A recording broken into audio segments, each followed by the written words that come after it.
Hi everyone, I'm Lily from Harmony Homescapes Consulting, and as some of you may know, I have been working with Cheryl over at Color Confident Home for about 5.5 years now.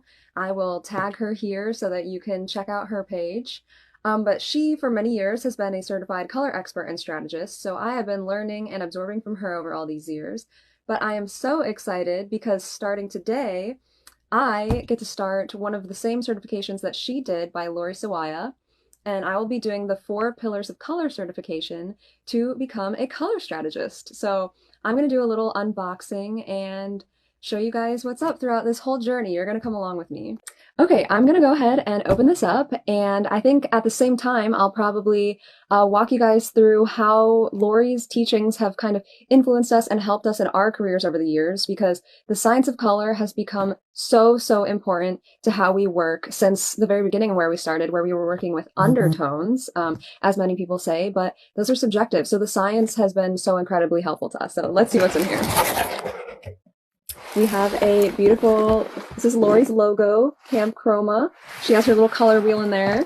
And the packaging in here is so cute. She's got little polka dots and confetti.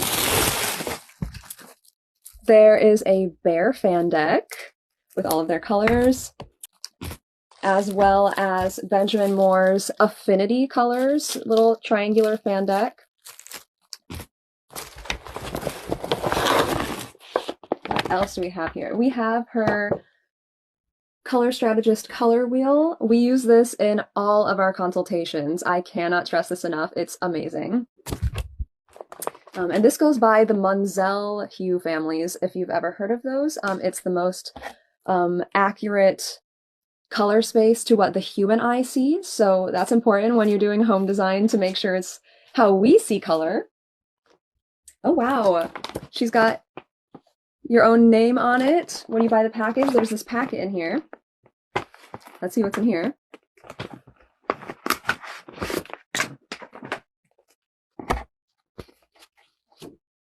Wow, okay, so she has a checklist for your training course. A little information sheet about the Color Strategist color wheel that I just showed you. Oh wow, and all kinds of worksheets. I'm thinking as you go through the course, I'll figure out what these worksheets are for, so keep watching all my videos to come to learn more about that. There's a hue, value, and chroma chart. So value is like the lightness and darkness of a color, and chroma is how much saturation is in it. So even, yes, the blacks, whites, and grays come from a hue family, which, as Lori very recently stated in one of her videos, hue is not the same thing as color. I think that can be confusing sometimes, but grays come from a hue. There are yellow grays, there are green grays. They just have really low chroma, so we see them as more neutral. Okay, and we'll come back to the rest of the worksheets in the future when I start working through the course. I'm going to keep you guys updated as I go along so you can learn with me. So let's see what else is in here. There's a little sticker of the color wheel, so I got to figure out a good place to put that. Let's see. This cute little package. What's in here? Oh, some more color chips. Let's see. I'm not sure which brand this is. This is Dunn Edwards paints, so she's really given us a wide range of brands to work with. Some more little color wheel stickers. I'm such a sucker for stickers, so I love this. And then some glue dots, so we're gonna get crafty in here. Oh, okay. This is kind of back to what I was explaining earlier about Munsell color space. So it's a 3D space, really. So I'll put together this little globe to sit on my desk. And that shows the hue families, the chromas, and then values of different colors as you go different directions in this color space. It's cute little rainbow sticky note sheets to make some little notes.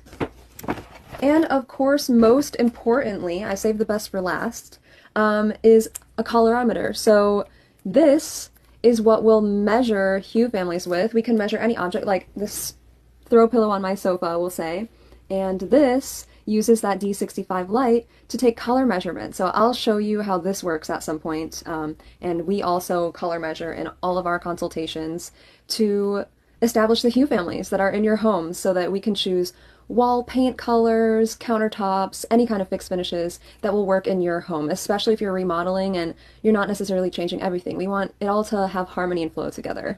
So that was everything in the box. Stay tuned because I'm going to be walking you through all of the different steps as I go along this certification. I'm going to be letting you know what I'm learning, and especially I'm going to give you little insiders on how this process has really evolved Color Confident Homes business, because this has been a total game changer for us. It takes the guesswork out of our job and it makes consultations go so seamlessly. We don't have any doubt when we leave clients with a color. It's really up to them in the end during their color testing process to pick their favorite one. I am super excited about this NYX tool because I know Cheryl's going to be jealous. She keeps mentioning this to me, so we're going to try it out, Cheryl. But yeah, thank you so much, Lori, for this opportunity. I'm so excited to get started. And I missed one more thing in the box in the bottom. There is also this Behr Paints color guide, a nice big one so you can see all of their colors, so we'll get back to this. Hi, and welcome back to my journey going through Lori Sawaya's Camp Chroma 4 Pillars of Color course. My first homework assignment was to assemble that color globe that you saw, and now my next one is to start adding these stickers to label the backs of the chips in this fan deck. Lori provides this Benjamin Moore Affinity fan deck in her course kit, and I love Benjamin Moore's Affinity colors, they're gorgeous. So I'm just going to go through, let you guys watch me sticker some of these, and talk through the process a little. In the Camp Chroma kit, Lori gives us these sheets with all of the stickers, and they go in order of the fan deck, and I'm just going to go through and place each one on. Once you place the sticker on the back, each paint chip should look a little something like this. The top is the front, the bottom is the back. Every sticker has color data properties that are unique to each color in the fan deck. More specifically, it pertains to the colors hue, value, and chroma. I'll get more into these and explain them to you as I go through lesson 1 in her course. To sum up the importance of hue, value, and chroma, it provides a certain language that we can all use to communicate and better describe colors. That way, when we're out in the field helping clients choose their paint colors, we can have a quick and easy reference guide and know exactly what the color will look like, without any guesswork or using undertones that are subjective. It makes our jobs faster, easier, and scientifically based. Who doesn't want that? Alright, that's me finishing up the last sticker. Now I have a fan deck complete with data numbers ready to go at hand. Stick around to see me get into lesson 1 coming very soon. Hello, I am back with a progress update in my Camp Chroma course from Lori Sawaya. I have just finished lesson 1, and so I'm going to talk you through, give a little review of what I did, what I've learned, how I apply this in my job at Color Confident Home, along with Cheryl. I wanted to start by saying I think it's really helpful.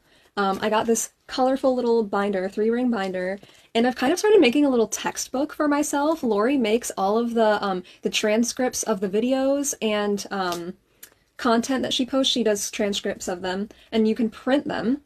So I've kind of made, this is like her little cover sheet that she provides with the course, and I'm keeping my activities in the front pocket until I finish them, and then when I'm done, I put them in a little sleeve. Oh, these are instructions. So this is one of the activities that I have completed already that I'll tell you about, and then I put the transcripts here and make a little textbook for myself to reference later. So to start out, when you join the course, Lori sends a kit with all the things that I showed you in my unboxing, and then you make an account, and she provides video lessons that you can click through. There are quizzes that go along with them to check your understanding at the end. Every lesson has some kind of hands-on homework activity to go with it, and I personally love the interactiveness of it because I am definitely a visual and hands-on learner. It helps me retain information longer, and it's fun too, so there's that.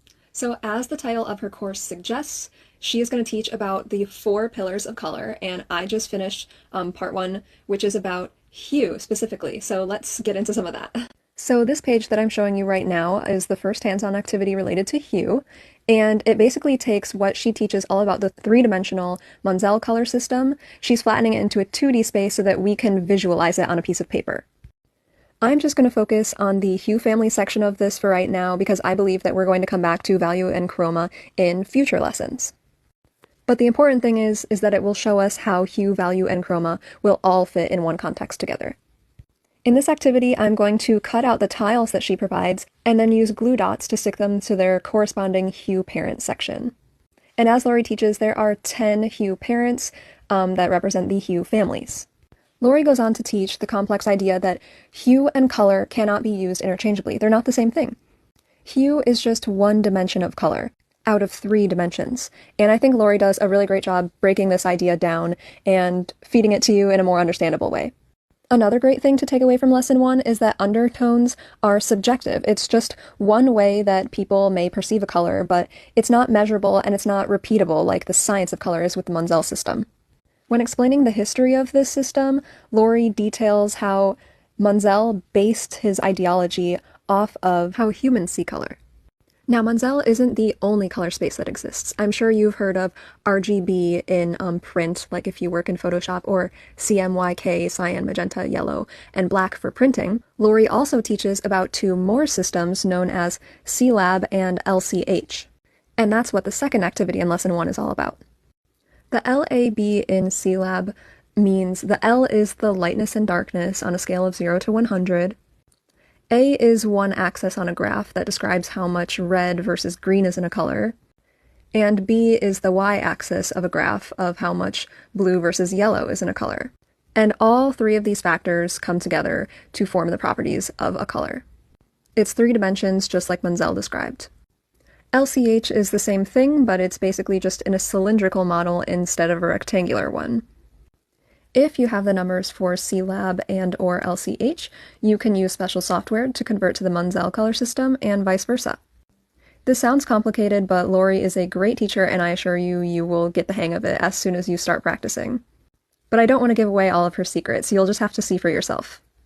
Now, why is all of this important and why do we use it in our job? How do we use it?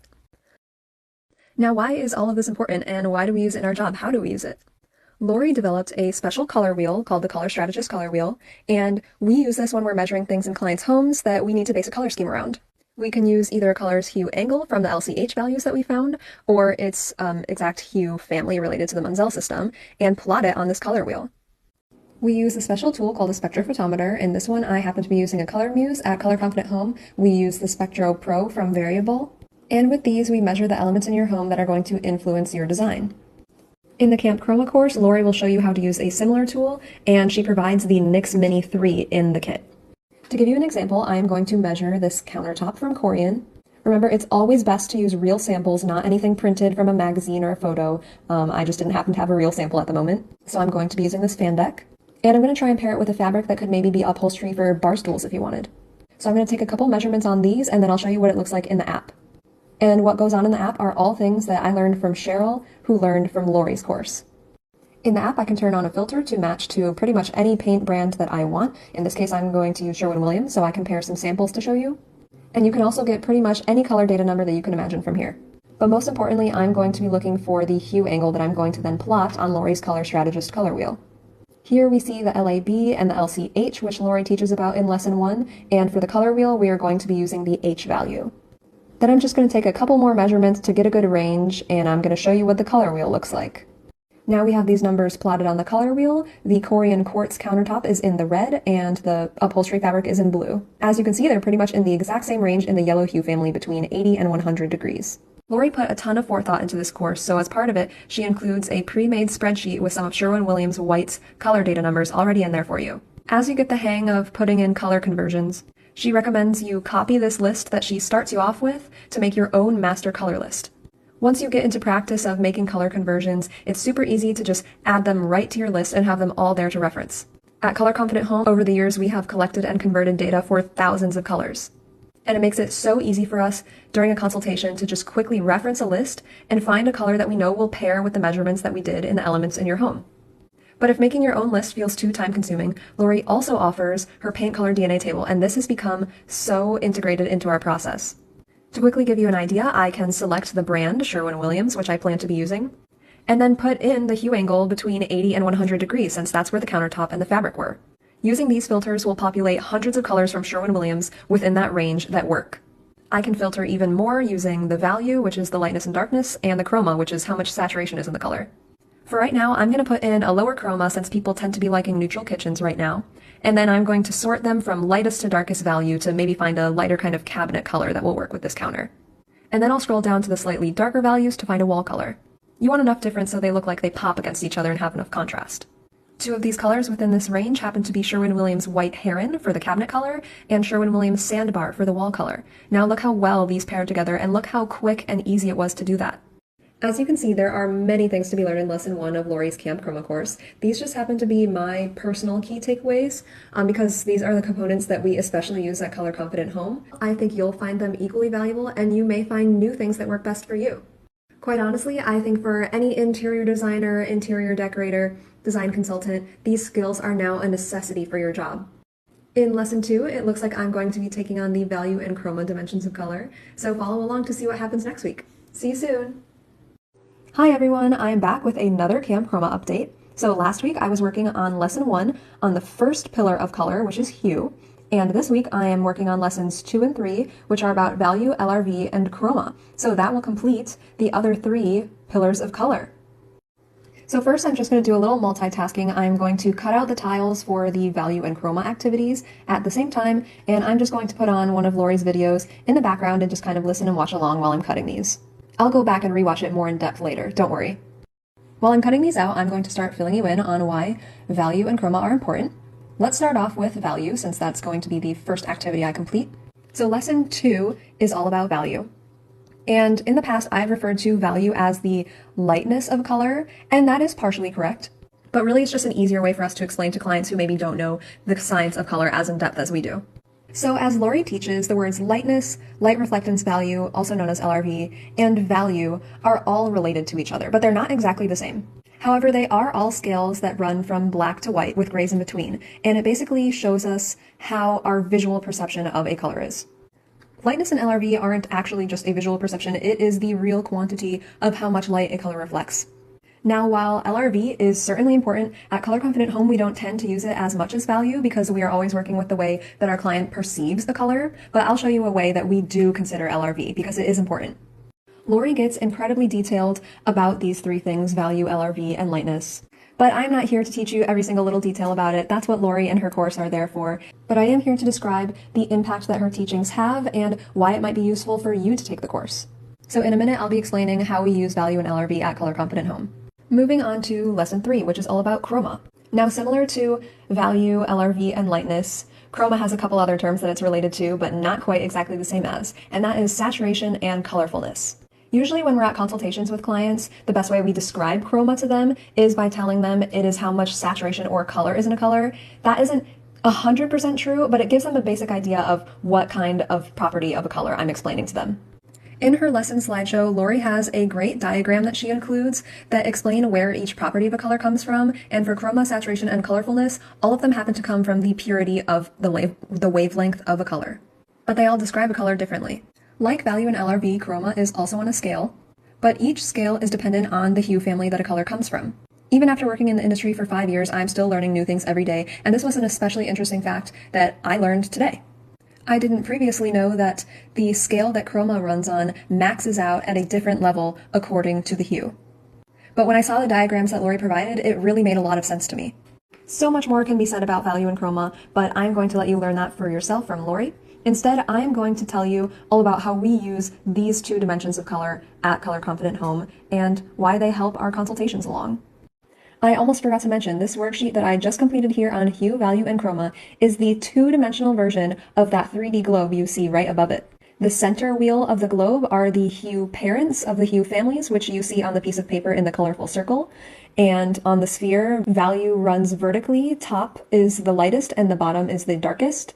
And then moving outwards from the center of the globe, you go from lowest to highest chroma, which you see on the worksheet as horizontal. I might argue that this hue, value, and chroma chart is the most important worksheet that we will complete in this course.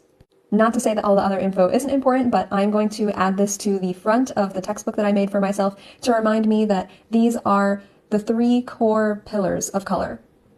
And I will see you in the next video explaining how we use value and chroma in our client consultations at Color Confident Home. Hi, thanks for sticking around for part 2 of my Camp Chroma Lessons 2 and 3 progress update. Right now, I'm going to get into it and show you how we use what we've learned about hue, value, and chroma, especially value and chroma, at Color Confident Home. So if you've ever been in a situation where you maybe like a color, but you wish it was a little lighter, a little darker, a little less green, a little less yellow, anything like that, you might have relied on a company's fan deck to find a new one that you like. and you might have had trouble finding one that works. That's because the colors aren't organized according to any science. It's mostly just however the company thought that they were best organized visually. But if you understand color strategy, like I'm learning from Lori's course, and by understanding her teachings and practicing them, you can land on the right color every time. I'm going to start us off with a chroma example.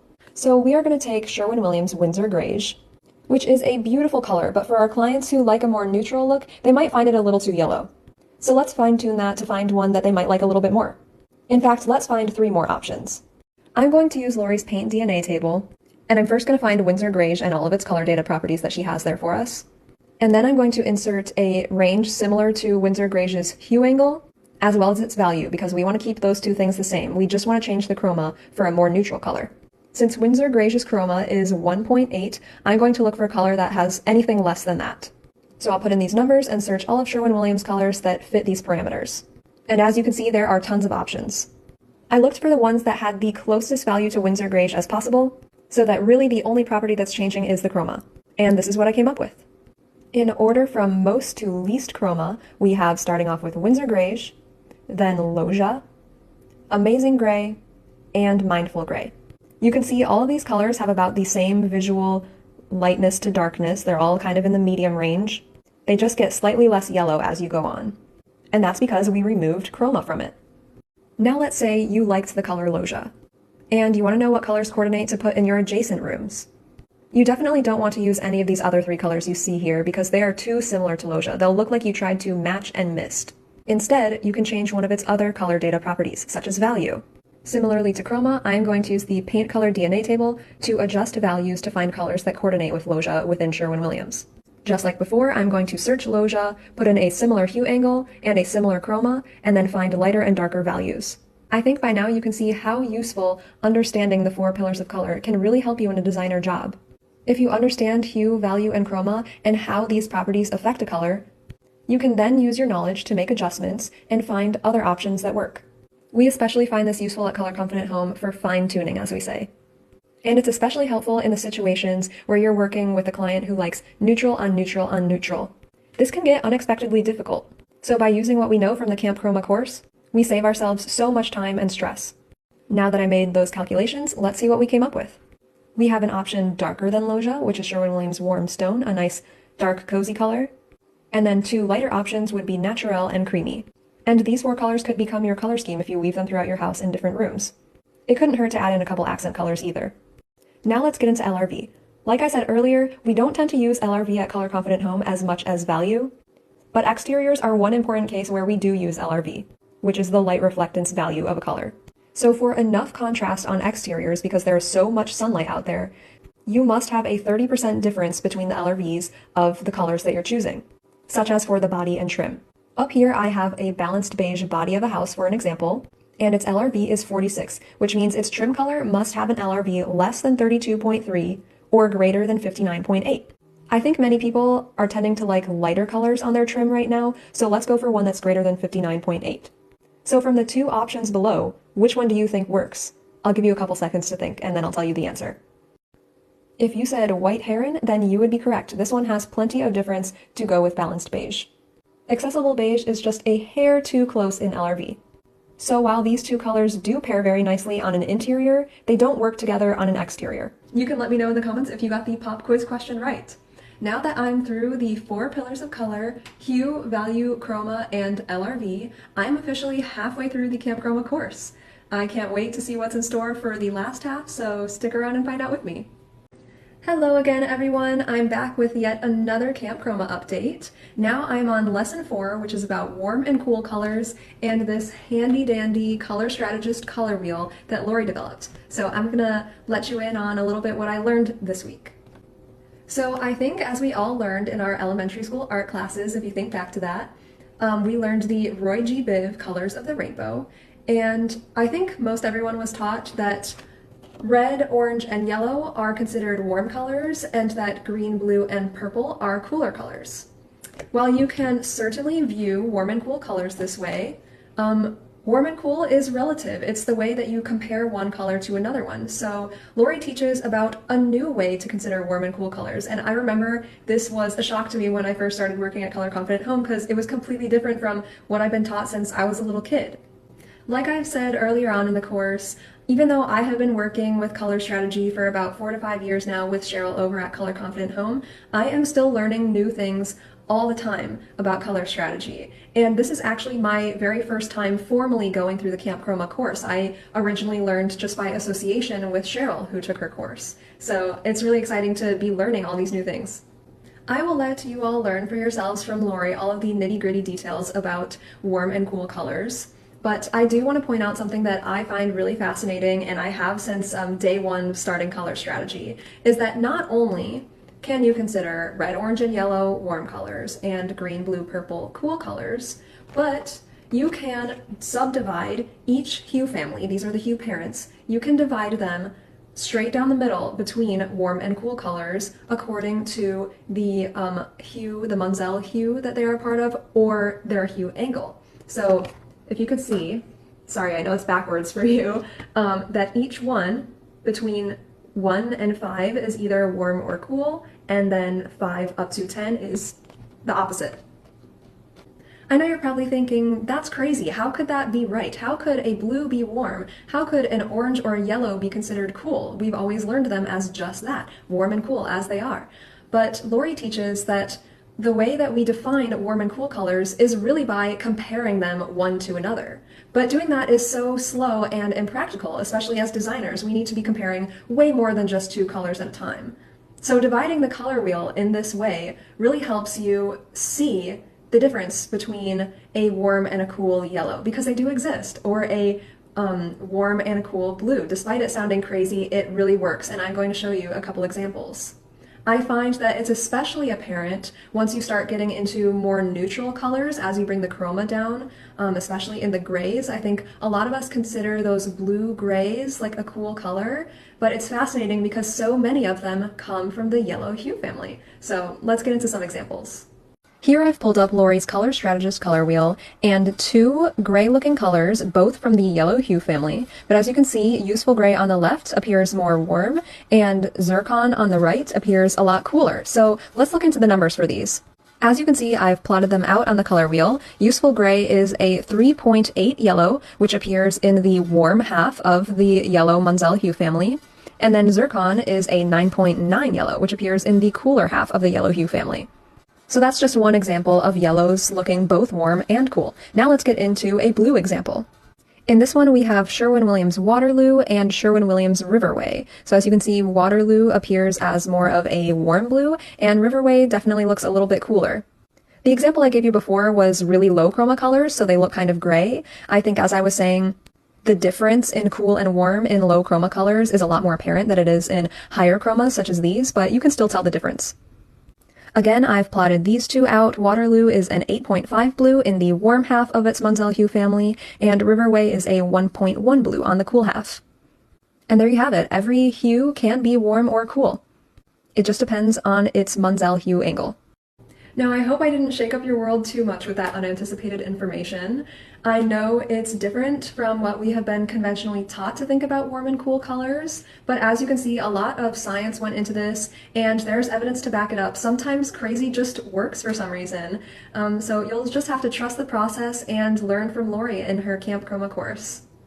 Thank you all for sticking around this far. Next time you see me, I will be on Lesson 5 talking about metamerism, lighting, and illuminance. See you next time! Incorporating Lori's teachings from Lesson 5 about sheen, lighting, metamerisms, and illuminance, we have elevated our services at Color Confident Home and set ourselves apart from other color consultants. But how did we achieve this goal? Let me rewind and fill you in on how Lori's Camp Chroma course has been so integral to our business. Hi everyone! I apologize for the brief hiatus, but as you can see, I'm finally back in my cozy little work nook, and I'm excited to share my insights from Lesson 5 in Lori Sawaya's Camp Chroma course, which is specifically about sheen, metamerisms, lighting, and illuminance. And this lesson has specifically been a game changer in how we work at Color Confident Home. Have you ever brought a sample or fabric to a paint store and matched it to one of their color chips that they have, only to get home and find that they suddenly look completely different from each other? Well, this is just one example of metamerism at work, which is when two colors look the same under one lighting condition, but they look different under a different lighting condition. To show how this works, Lori provides a Pantone D65 lighting indicator in her course kit. Lori will teach you all about D65, but for now all you need to know is that it is a type of illuminant that the human eye most easily adjusts to. It's like a soft noonday light. As you can see, when your lighting is balanced, the color chip will look wholly like one color. But if your lighting is imbalanced, you'll see that the chip is split in two. The colors suddenly look different from each other. I'll show you an example in my very own house. This is my bedroom, and as you can see, the top and bottom halves of the Pantone lighting indicator are roughly the same color. There's a little difference, but it's pretty close. And most times of the day, you cannot see a difference. Now, this is the exact same chip in my sister's bedroom. When her curtains are closed, she has very imbalanced lighting, and you can see that the top of the lighting indicator is much brighter and lime green than the bottom half. So before making any design decisions in your house, you should always make sure that you have balanced lighting. This is just one of the many color challenges that our clients face. We never recommend choosing one of your colors directly from paint chips at the store. And there are also many different types of metamerisms and other similar terms that are easy to confuse with it, such as inconstancy. So metamerism is a phenomenon that must involve two colors, where two colors look different in different lighting conditions. But inconstancy is when the same color looks different under two lighting conditions. Easy to confuse, but Lori does a great job defining the two terms, and many others that might be confusing as well. This weekend I had a first-hand experience with observer metamerism, where my grandparents wanted to paint their office cabinets a nice blue color, while my grandpa saw all of the blues the same. There were about 3 or 4 different blues. He thought they all looked the same. While my grandma, she could see the subtle differences in each blue. Some of them leaned a little more green, some leaned a little more purple, some had less chroma and looked a little grayer than the others. So they looked different to her, and this was a great example of how everyone perceives color differently. And so one thing we have to do in our jobs is also serve as marriage counselors sometimes to find a happy medium ground. That's why understanding and learning color strategy is so important in our jobs, because it offers a science and a certain language that we can use to objectively describe colors to our clients when they're perceiving them subjectively. As we learn in grade school, light is the most fundamental factor that affects how a color will look. The appearance of a color is dependent on the wavelengths that the color absorbs and reflects. If you start off with the wrong lighting to begin with, it'll be tough to land on the right color for you and your home. Thanks to Lori's Camp Chroma course, my boss Cheryl at Color Confident Home has taken her consultations to the next level. Because we learned the importance of lighting and illuminance from Lori, we often recommend special light bulbs to our clients to switch out their bulbs to ones that have a high color rendering index to ensure that their colors are receiving the proper amounts of wavelengths of light. This helps our clients see their paint colors more accurately in their own spaces. Well, not only does light affect a color, but so do the colors surrounding it. I'll give you a pro tip that while many people might think of black and white as neutral backdrops to view a color on, they are actually a pretty poor choice because they greatly skew how a color looks. Black can make colors look much brighter than they really are when you put them on top of a black surface, and putting them on top of a white surface can make them look grayer or washed out. The plane a color rests on also affects how it looks. Is it on a vertical wall, or is it on a horizontal surface such as a counter or a shelf? And even the sheen of a paint affects how it looks, whether it's flat, matte, satin, semi-gloss. Lori teaches how each of these sheens can affect how a paint color looks. Because of Camp Chroma, we're able to elevate our services at Color Confident Home, because we now not only recommend colors to our clients, but we also offer what kind of base and sheen they should use, as well as advice on how this may affect how their colors look. Cheryl has also designed her testing kit that she gives to clients at the end of their consultation, as well as her whole consultation process around these insights from Lori. We learned the proper neutral backdrop color on which to show clients their color options, and I'll give you a hint, it is not a white primed wall, and it is definitely not painting swatches on the wall. Those are possibly 2 of the worst ways to decide on a color. So whether you're choosing new wall paint colors, new furniture colors, even new fixed finishes and materials, remember to consider your colors under your home's specific lighting conditions, and also how sheen and surrounding colors will affect them. Most importantly, learn to understand the phenomena that affect color, such as metamerism and other factors, so that you can correct the challenges you may face. It's all about getting it right from the start. Incorporating Lori's teachings from Lesson 5 about sheen, lighting, metamerisms, and illuminance, we have elevated our services at Color Confident Home and set ourselves apart from other color consultants. The free color consultations offered by paint stores just don't offer the same level of color mastery. They mostly just know the colors that happen to be popular at a given point in time. By mastering these nuances of metamerism, lighting, and sheen, we can now offer the level of precision and expertise that appeals to a high-end clientele, and that makes our services a luxury experience. To be the best in the game, it's essential to constantly up your game, learn, and evolve. Lori's Camp Chroma course offers the insights and tools needed to stay ahead and deliver these results. If you want to achieve excellence and offer top-tier color and design consultations, this course is simply an investment in your success. I'll see you soon reviewing Lesson 6 about simultaneous contrast and nuance. And then after that, there's only one more lesson before officially becoming a certified color strategist. See you soon! To go along with the most recent Camp Chroma lesson that I told you guys about, I wanted to provide a little more information on how lighting and illuminance affect colors in your home, specifically about color rendering index. As Lori talks about, starting off with good lighting and good illuminance is always your best bet for landing on the right colors the first time. So the sun, which provides pure white light and a full spectrum of color, will always give you the proper wavelengths reflected back for a proper rendering of an object's color, such as this red apple you see in this example. But in artificial lighting, if it has a really low color rendering index, you won't have that full spectrum. It will be missing some wavelengths to then be reflected back to your eye, and an object's color won't look as true.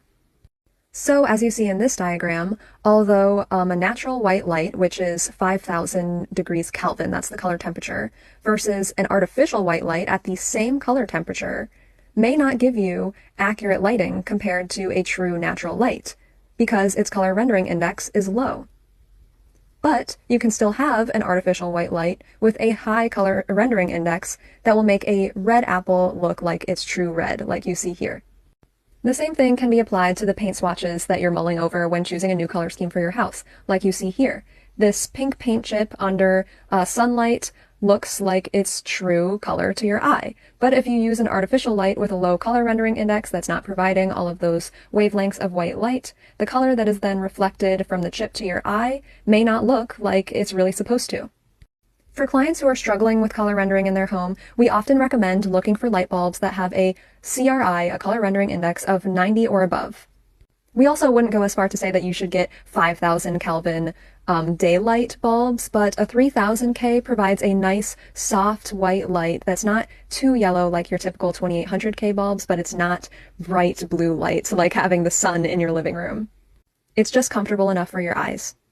To go over some of the benefits of replacing your bulbs with higher color rendering index ones is, like we talked about, more true-to-life colors, also improved visual comfort because a high CRI can reduce eye strain and make spaces feel more comfortable since your colors and details are rendered more naturally.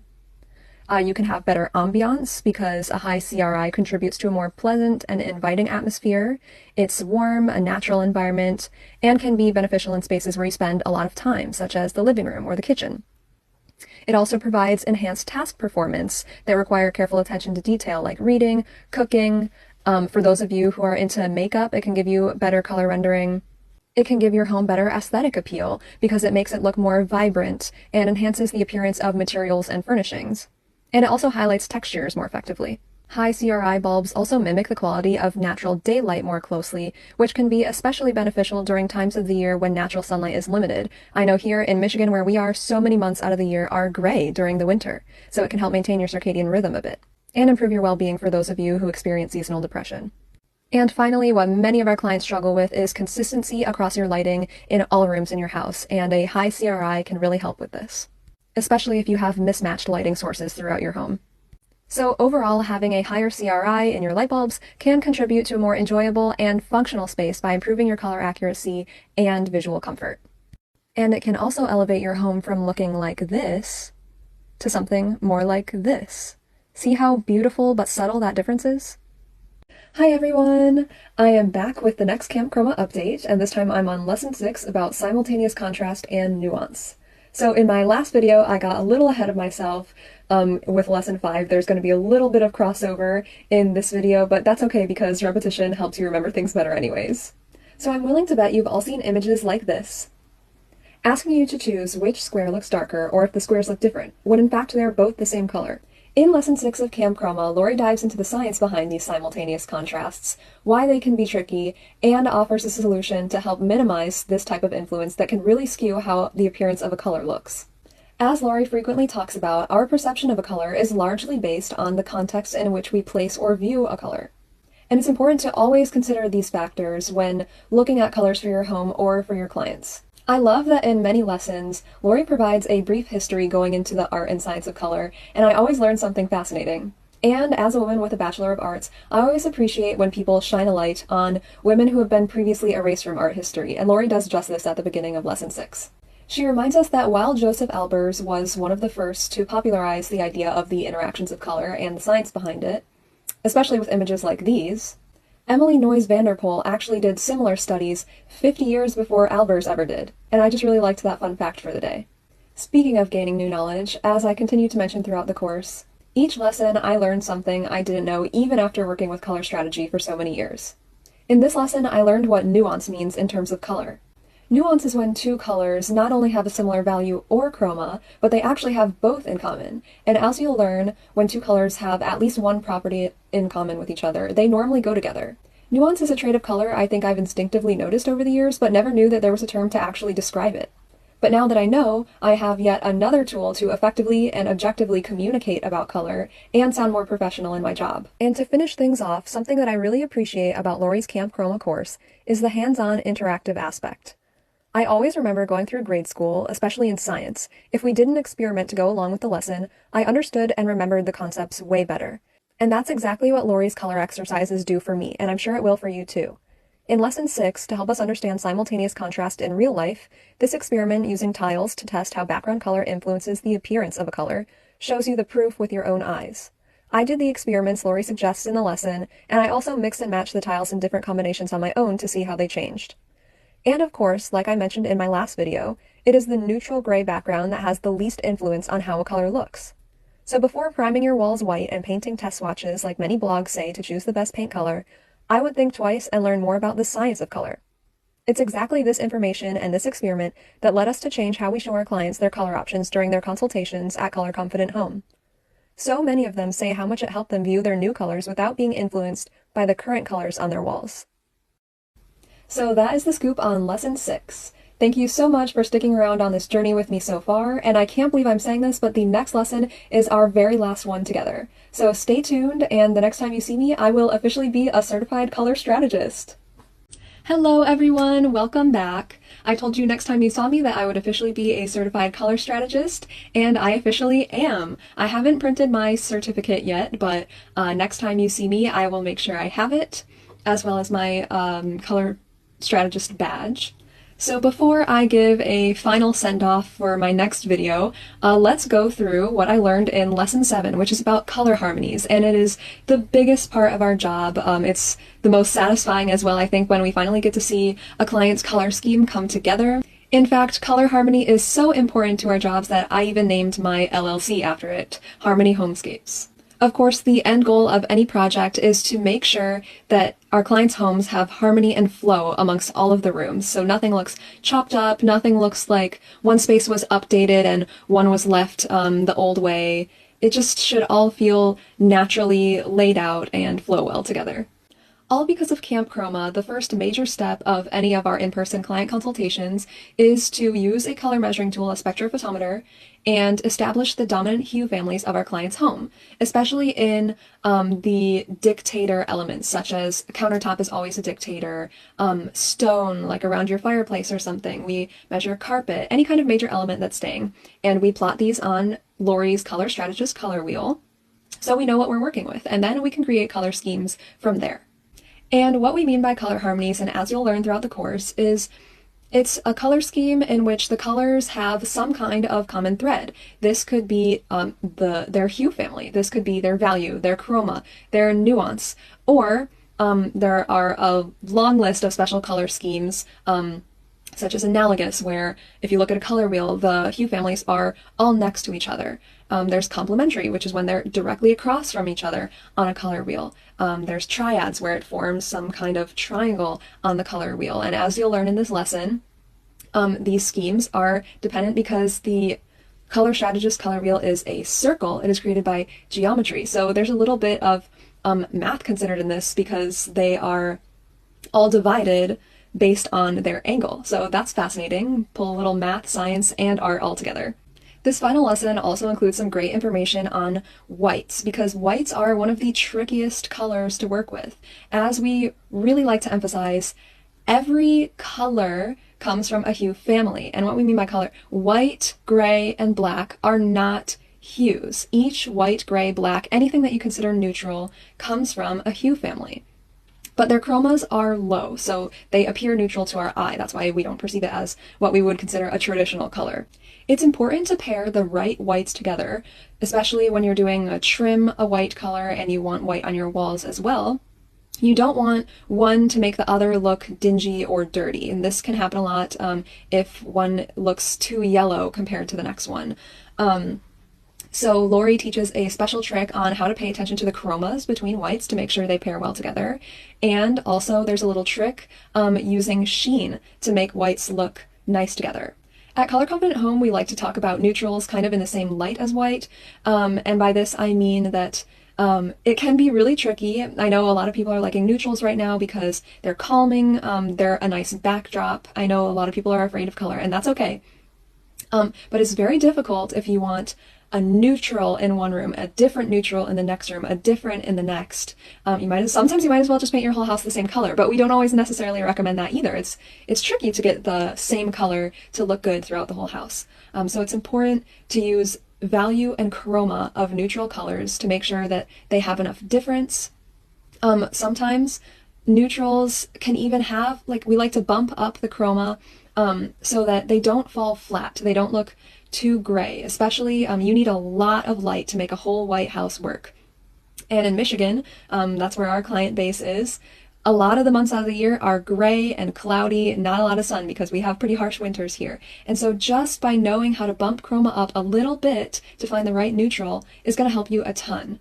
In this lesson, you'll learn that Lori has created special parameters in order to categorize whites. They have to have a specific high value and a specific low chroma. Now, this means that they are both light and bright enough to be a white and also just the smallest amount of color to be considered a white. And that is what determines what a white is. Now, I'll go a little bit further. Lori hasn't included these in her course just yet. I wouldn't doubt that she would do it because she's always updating, she's always evolving, and I appreciate that so much about her. But on her paint color DNA table, and if you join this course, you are then able to join her Facebook groups and things like that, and she'll always keep you updated on the latest color strategy. And one thing included is light near neutrals and near neutrals.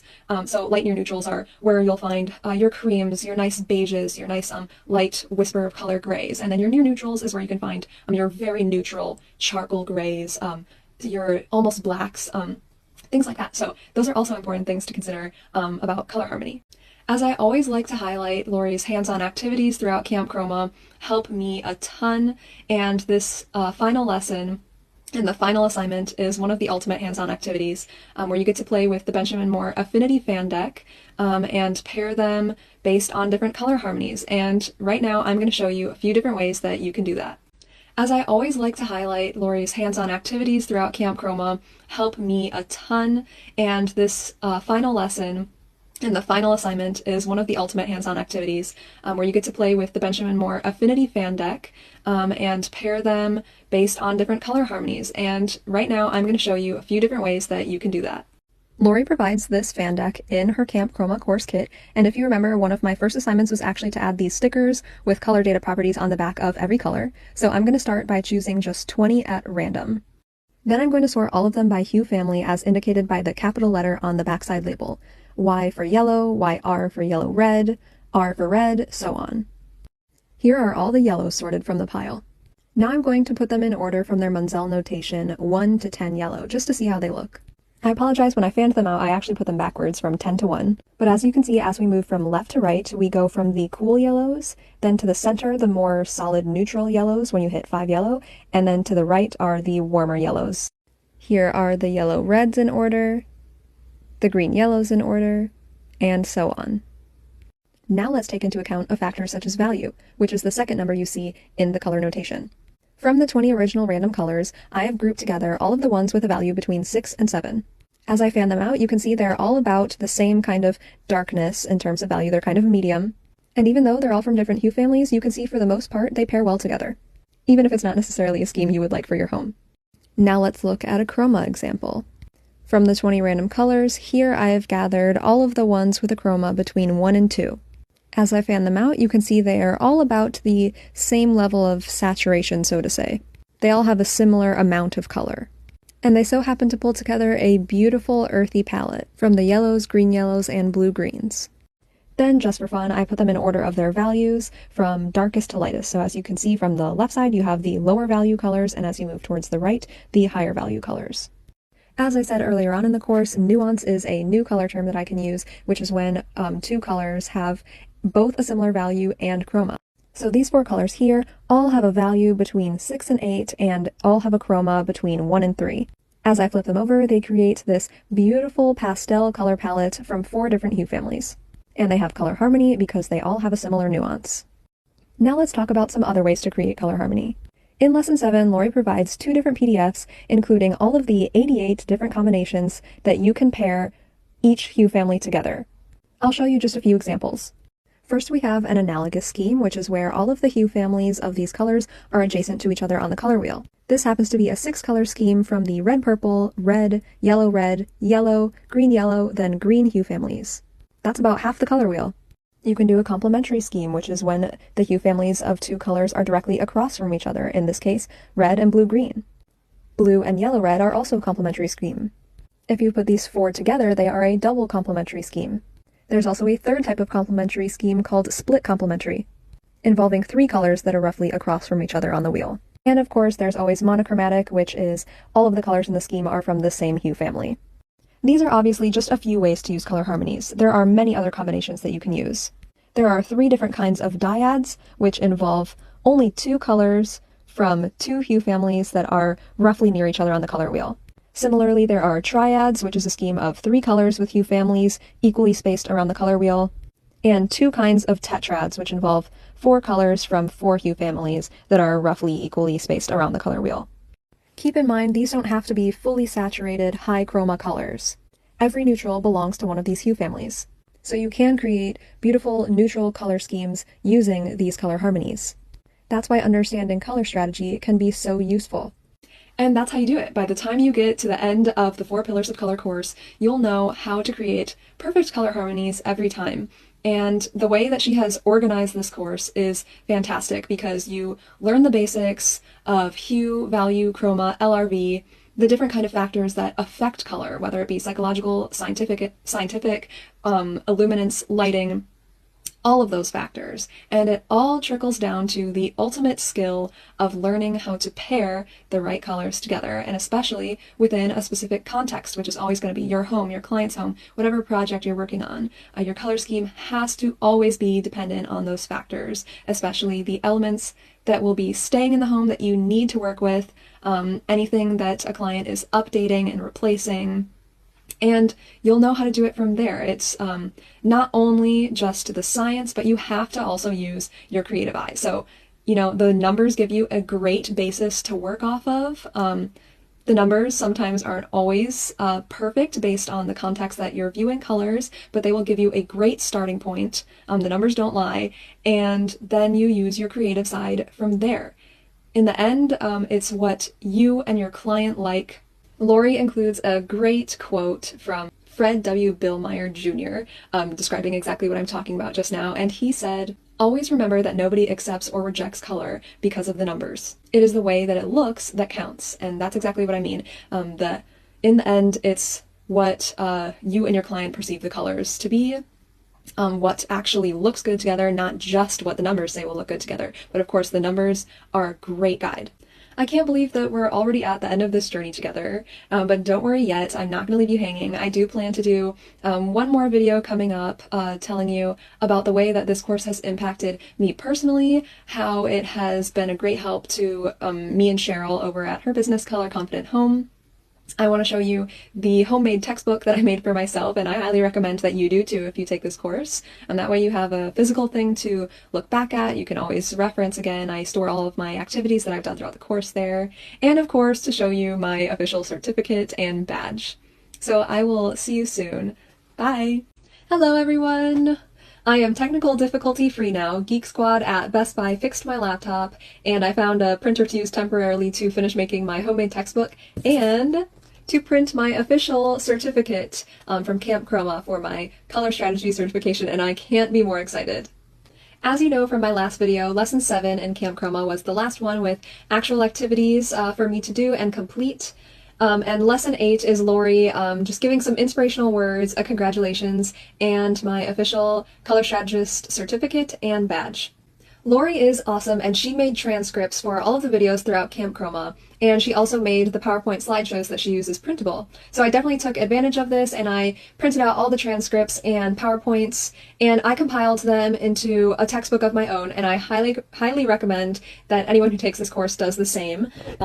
I used a 1.5-inch binder, and I put every page in sleeves. Obviously, you don't have to do that. It's just the way I liked to organize it, and I'll show you closer up in a second, but I put all of the activities that I completed throughout the course in front, and then each slideshow notes, Lori puts little lines in the margin that you can annotate, which is great. I'm definitely going to go back and rewatch the videos and add my own notes.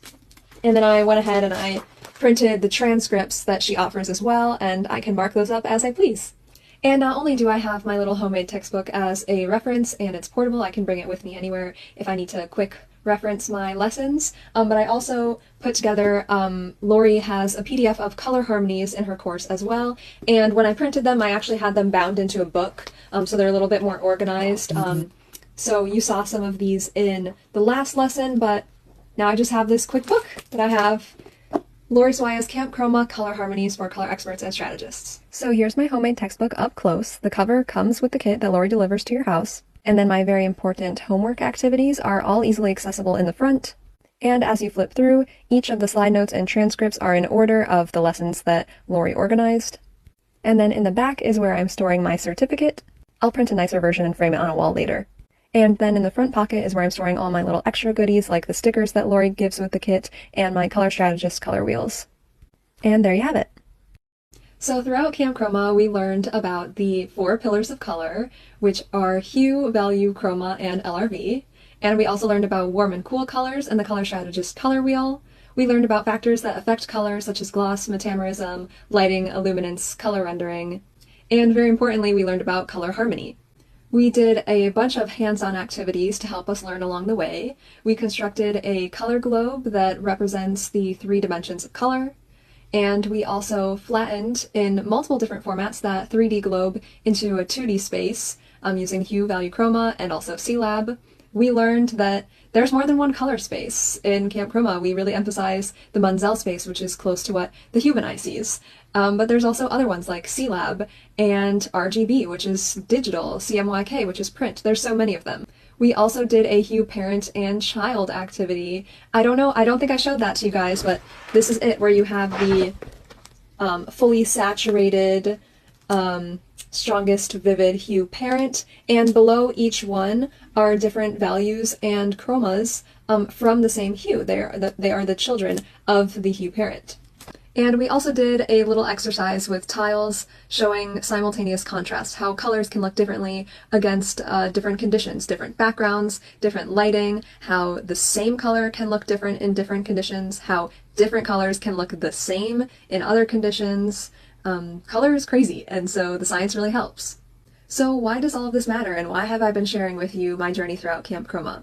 Well, there's a couple reasons, and some of them are personally for me, some of them apply to Cheryl and I over at Color Confident Home, and some are relevant just to anyone who's watching. If you're interested in color, if you're interested in design, if you're just curious, you want to further educate yourself, or if you're a business professional and you're looking to level up your services. So why does all of this matter, and why have I been sharing with you my journey throughout Camp Chroma?